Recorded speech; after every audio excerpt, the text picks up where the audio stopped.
When you have a piece of media that becomes a culturally significant work of art, it's not uncommon for its creators to become household names. For film directors, I'm sure you're very familiar with who James Cameron or Stanley Kubrick are. For novelists, I'm sure you're very familiar with who Stephen King or George R.R. Martin are. Due to the more pulpy nature of the medium, manga artists and anime directors aren't exactly household names, especially here in the West. You might recognize a few like Akira Toriyama due to their signature and recognizable art style, or someone like Shinichiro Watanabe for his directorial style on such works as Cowboy Bebop and Macross Plus. But what about the artists who don't get the recognition they deserve? The ones where they have made an incredibly culturally significant work, but nobody really knows their name. For years now, I've wanted to do an entire retrospective series as a tribute to Yasuhiro Nightow, the creator of Trigun, by covering all of his creative works, each with their own separate video.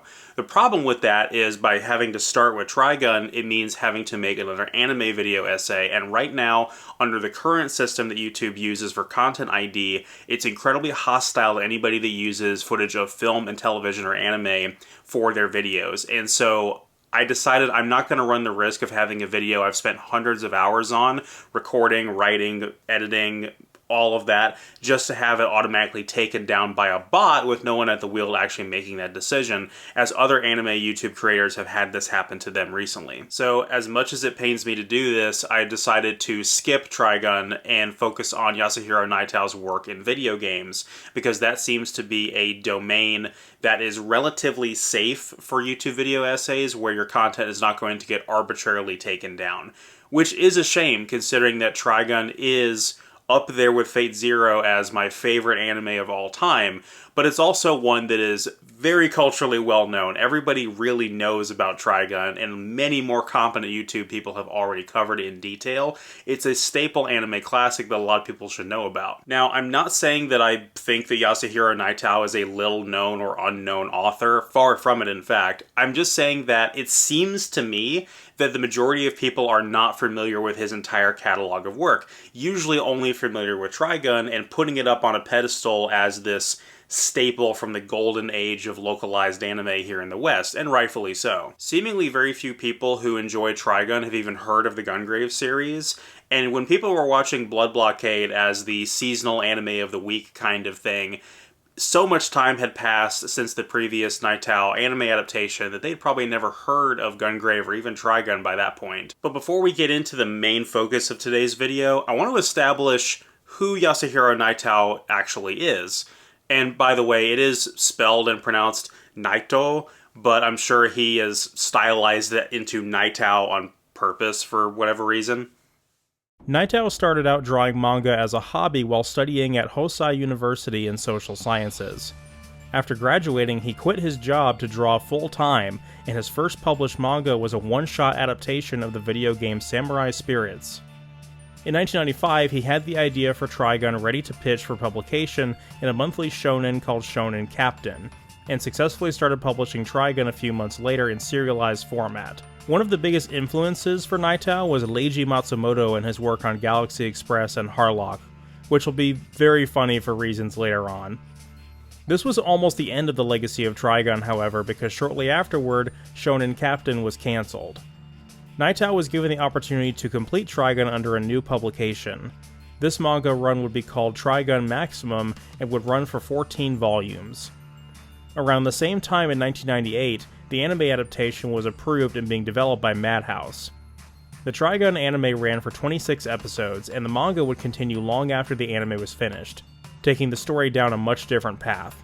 But interestingly enough, this was not often regarded as a fault of the anime. Most series that deviate too much from their manga counterpart are heavily criticized for it, but in the case of Trigun, most people hold the anime adaptation as it exists, although incomplete, in very high regard, still putting it on this pedestal as this untouchable classic and one of the best series to hit the West during the golden age of anime. What I find fascinating about Trigun's adaptation to anime is remembering that it was originally published in a serial format. Other serialized formats like weekly or monthly comics, web comics, and serialized TV shows typically run the gambit of a lot of adventure of the day type stories.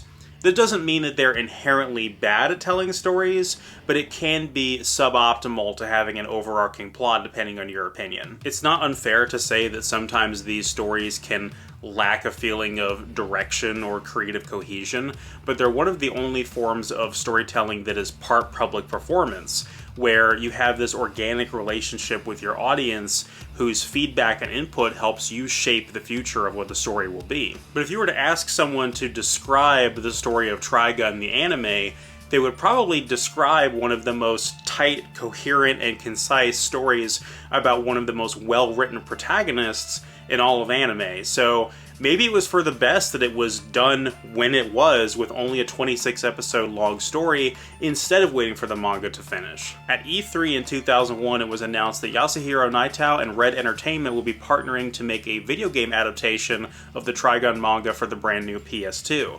The game would be called Trigun the Planet Gunsmoke. But after only a mere 20-second trailer was shown at E3, nothing else would be announced for this game, and it would be cancelled in private at some time later with no formal reason ever given. However, the partnership between Yasuhiro Nightow and Red Entertainment would not end there. It's widely speculated that the development team and a lot of the assets that were going towards this Trigun game would be repurposed for an entirely different type of game. Nightow's involvement with the original Gungrave was minimal compared to Trigun, where it was his creation through and through. But Nightow did contribute a one-shot manga as a concept for a scenario outline. Toru Kubo, who is a fan of Trigun, approached Nightow about wanting to make a game together. He asked Nightow what kind of game he would like to make, and remarked how no one at the time had really tried to capture the gunfights of the Hong Kong noir genre. This conversation was likely had before Remedy's Max Payne masterfully replicated John Woo's hard-boiled action scenes. But even so, it's doubtful that Max Payne and its imitators had any influence on Gungrave's development. Aside from Hong Kong noir, the other influence we can reliably point to as having inspired Gungrave is, unsurprisingly, very Western. One of the major inspirations for Gungrave was Robert Rodriguez's directorial debut. El Mariachi holds a world record for its box office revenue, coming in at only $2 million but against a budget of a mere $7,000. That amount of money is a rounding error in terms of film budgets.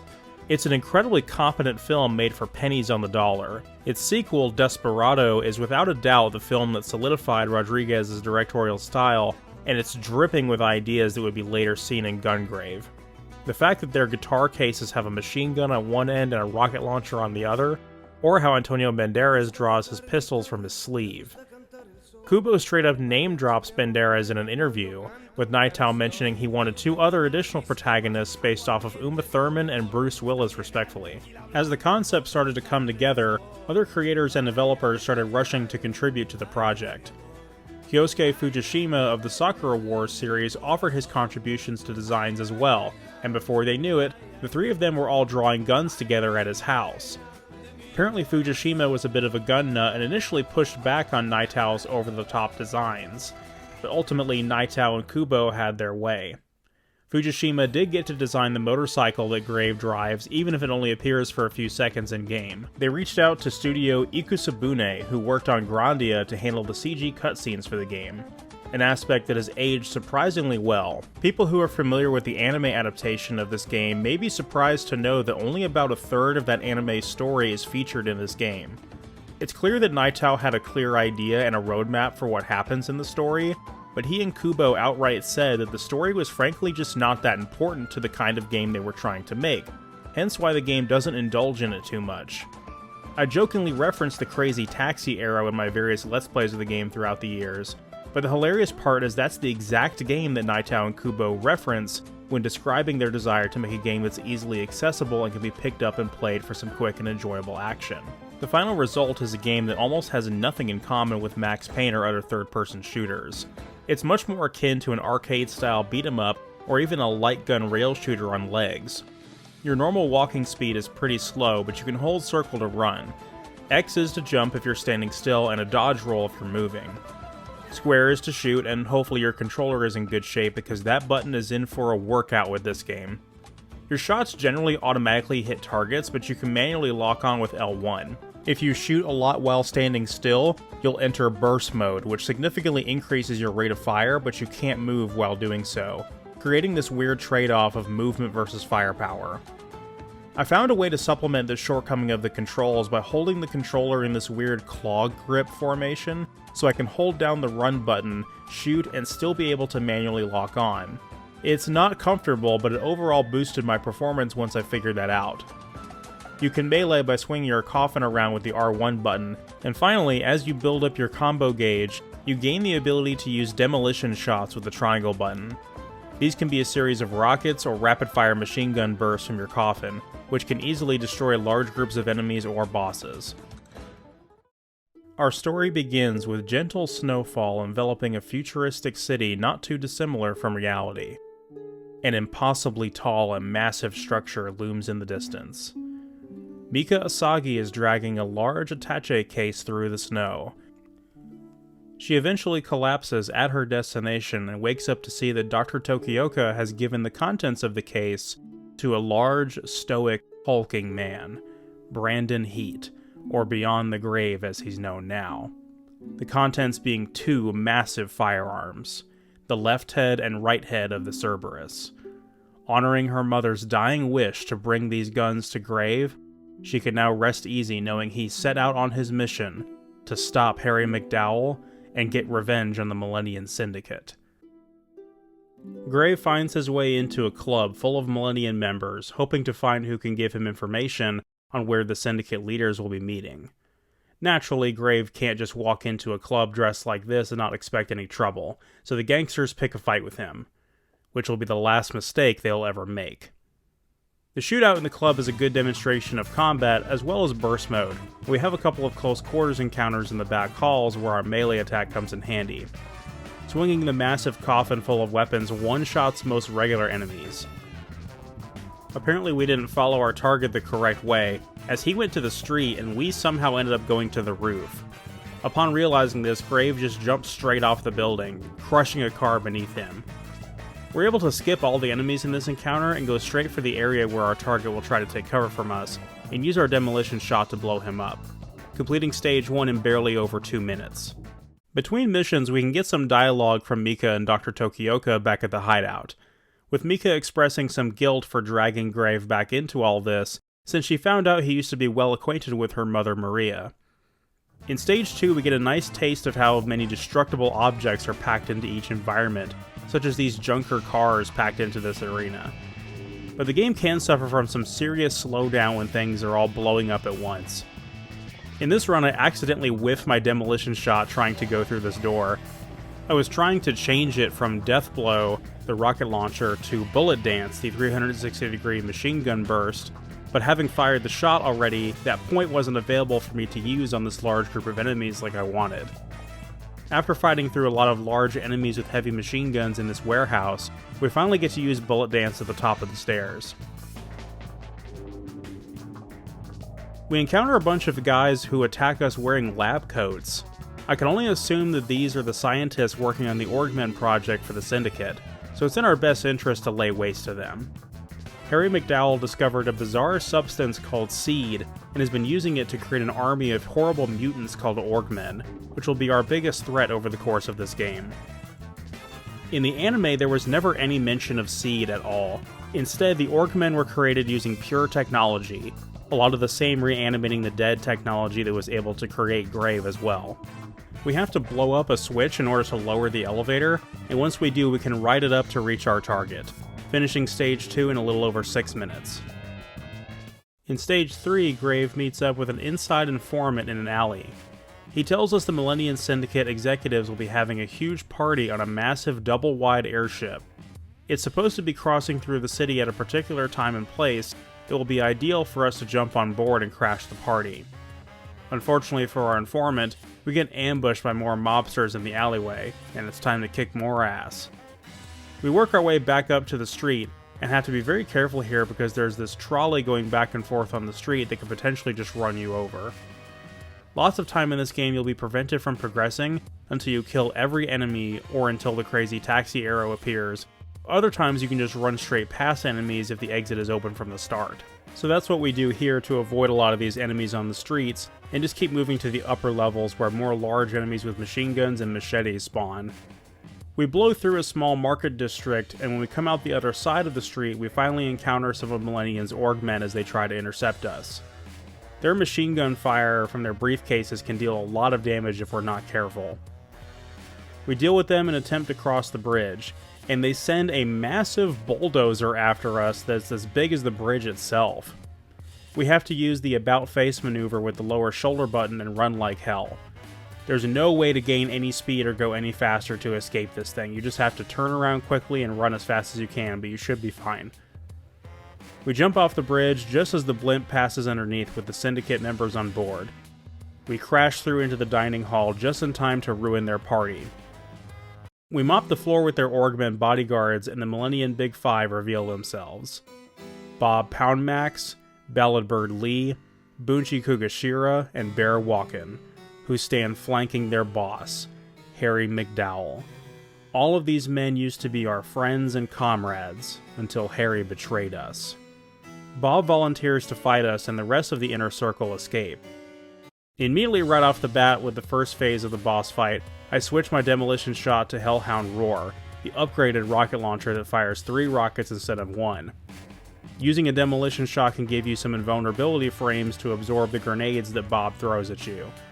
If you focus your fire on Bob, when he's defeated, his squad of Orgmen will immediately drop dead and the fight will end automatically. The lore changes a little bit depending on if it's the game or the anime. In the anime, Seed doesn't really exist, it's never gone into. So in the anime, the Millennium Inner Circle has been enhanced with similar technology to the necrolization process that brings Brandon back to life as Beyond the Grave.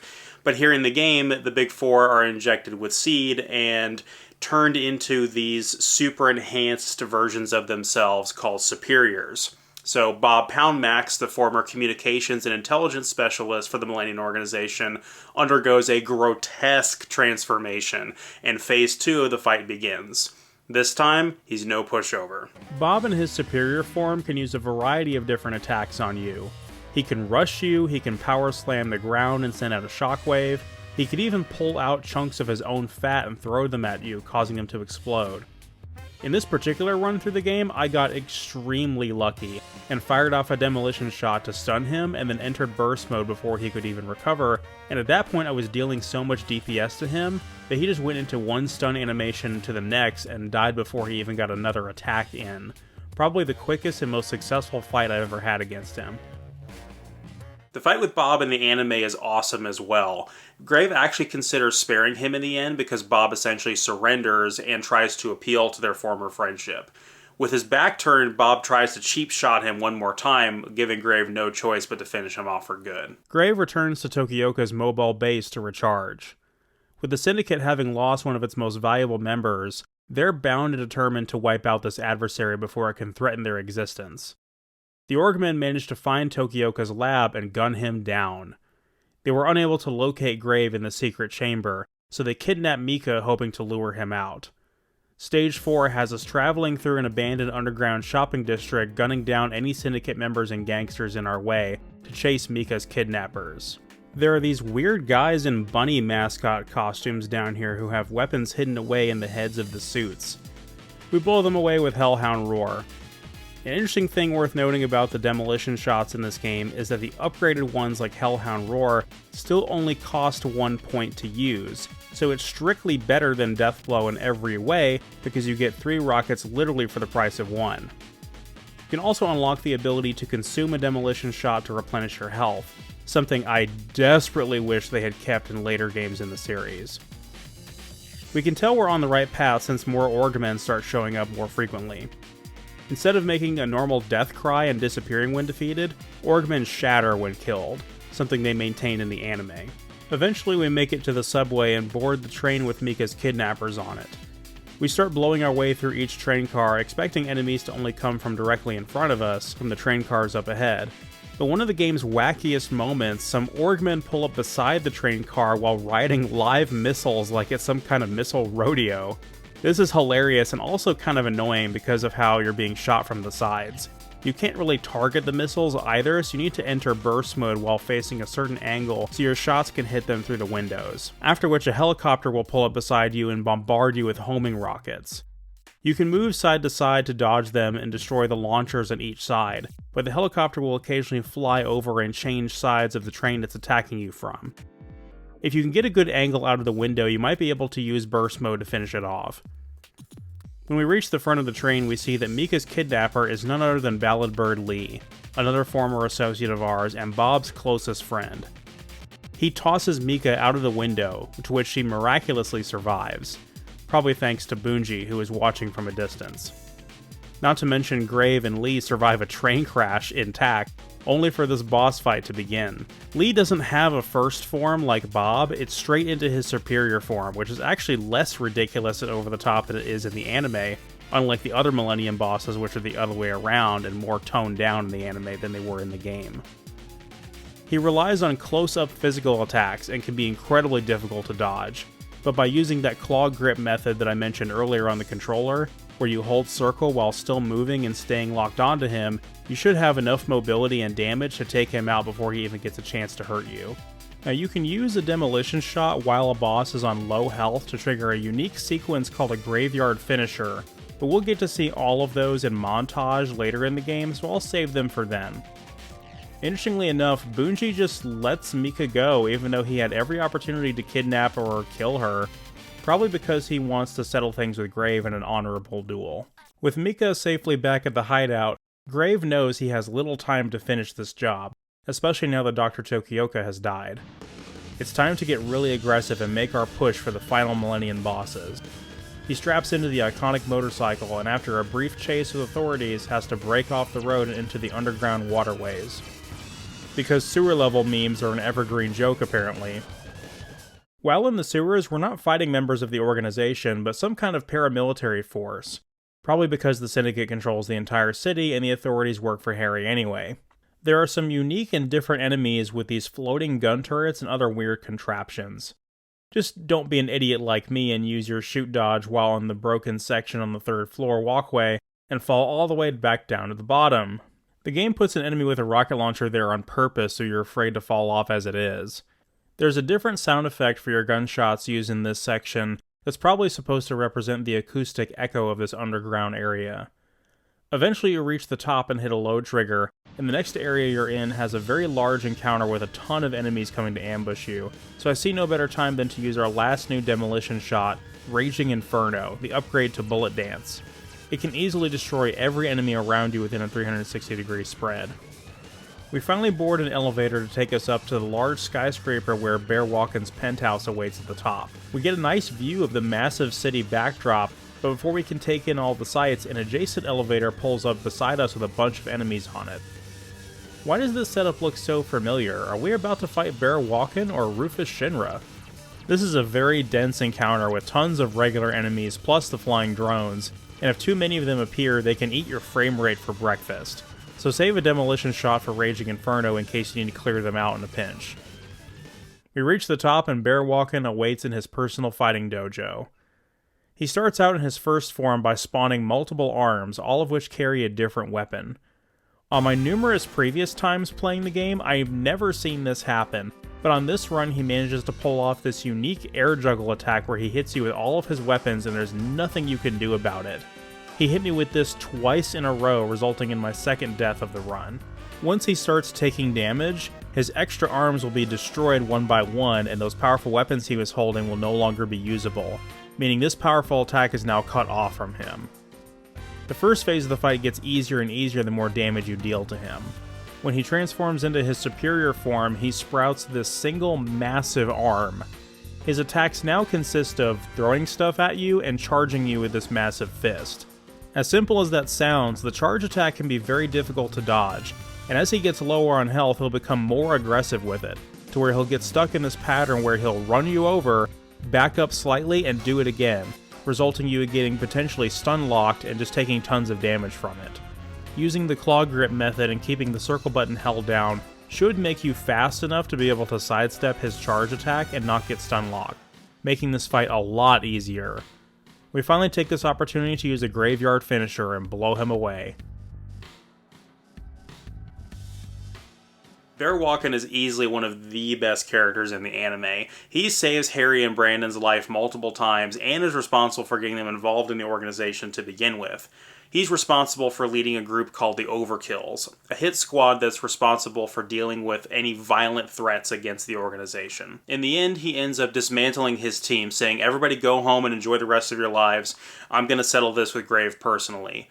And when he does, the fight is also intense as hell, but makes for one of the most emotionally powerful scenes in the anime, where Bear laments losing to Grave, not out of any loyalty to Harry McDowell or anything like that, but all he can think of is his daughter Sherry and how he is devastated at the idea that she will have to grow up without her father. It's really heavy stuff. That's easily one of the best things about the anime adaptation of this, is every victory against the Millennium leaders is bittersweet and tragic, where you can't help but feel sympathetic for both sides, and you see the regret, the choices that they made that led them to this, that they wish they could go back and change. We have little time to celebrate our victory, as it turns out Bunji Kugashira has rigged the building with explosives.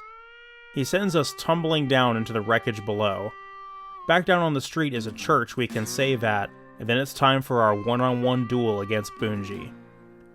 The tricky and yet completely awesome part about Bunji is that he can do almost anything you can do, including heal himself, and he's incredibly nimble. So if you let this fight draw out for too long, you'll be punished when he regenerates himself. Bunji is the Virgil to our Dante, the Jean to our Bayonetta, a very tough, rewarding, and evenly matched fight. What you need to do is deal enough damage to him to enter the threshold to use a graveyard finisher as quickly as possible, which includes going into burst mode right off the bat when the fight starts. When he rushes you, get out of the way immediately. If he connects with you, he will enter his own scripted sequence where he air juggles your ass, just like in the anime, and it deals a ton of damage. You need to chase him down at the expense of the damage you yourself will take from him to make sure he doesn't hide behind a pillar and heal.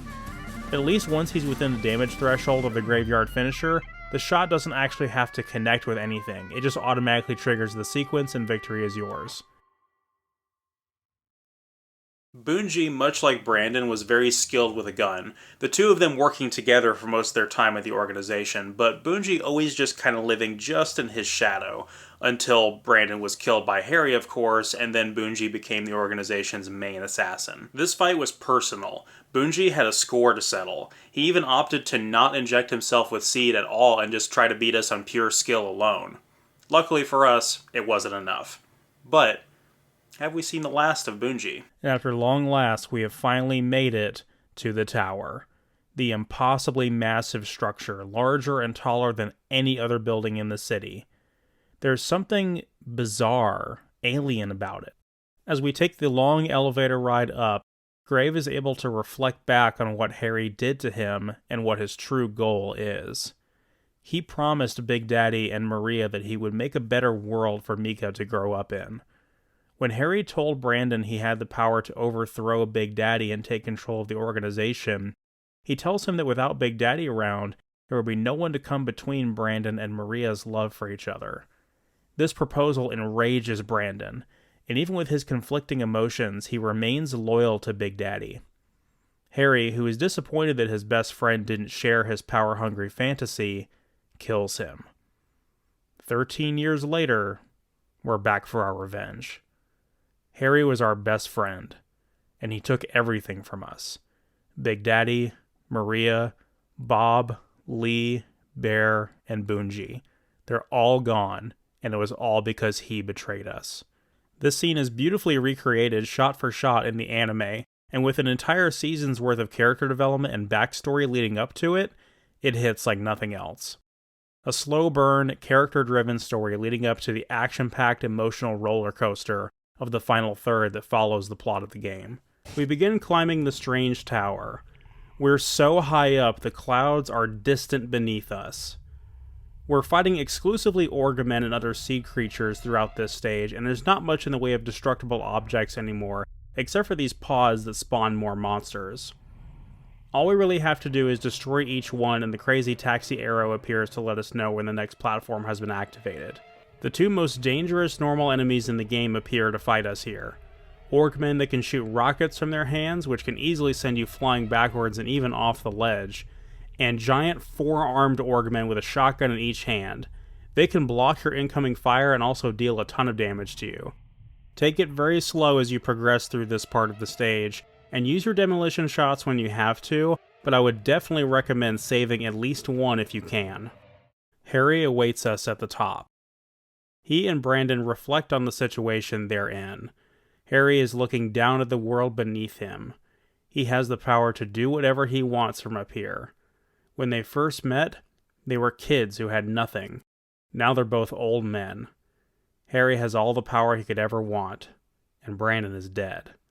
But before Grave can put a bullet between Harry's eyes, Harry shows him what he did with Big Daddy after killing him, turning him into a massive seed monstrosity, which is our next boss fight. Big Daddy can be a lot more tanky than previous bosses we've fought, but he isn't too difficult. He has machine guns in his arms and a flame breath attack. He can also punch you, which completely takes out your shields. Much like Bear Walkin', the more damage you deal to him, the more pieces of him start to break off. I managed to get a graveyard finisher against him and blow off both of his arms. Instead of him simply collapsing and the fight ending, he gets eaten whole by a massive creature. This bizarre alien creature is the origin of Seed. This thing Harry discovered that would allow him to take over the Syndicate and the world. The massive tower is either its vessel or made from its technology. And with that established, it's final boss time. The alien head only has about 4 different attacks. It will vomit up explosives which you'll have to shoot dodge backwards to avoid. It'll try to bite you, it will occasionally try to suck you in with a mouth on top of its head, and it has a laser-targeted eye projectile that can knock you back and knock off your shields really easily. The only real answer to most of these attacks is to shoot dodge backwards. Try to stay locked onto a particular eye and keep hitting it until it breaks. Repeat this process with each one, and if you need to, use the demolition shot to replenish your health, as Hellhound Roar is not likely to hit this guy. Make sure that you have at least one demolition shot left for the graveyard finisher, and we'll finally bring this chaos to an end.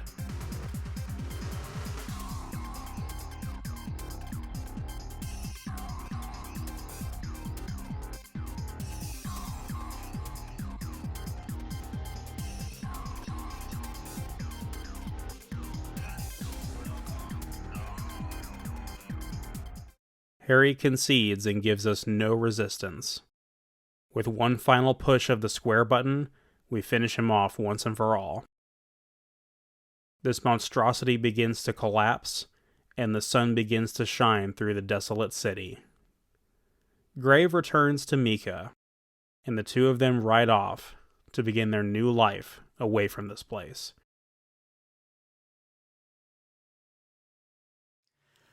I find something compelling and deeply sincere about the first Gungrave game. It wasn't a trend chaser or a genre cash-in.